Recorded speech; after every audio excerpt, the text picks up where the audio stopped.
College పాపల bus ఏ seat చూసిన fresh, college పాపల బస్సు ఏ సీటు చూసిన ఫ్రెష్, బ్రేక్ వేస్తే పెద్ద ఇష్యూ మన్ మధుడి డిషుమ్ డిష్యూ.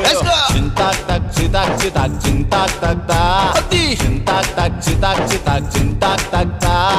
పిడత కింద పప్పు రుచి చూడకుంటే తప్పు, పిడత కింద పప్పు రుచి చూడకుంటే తప్పు.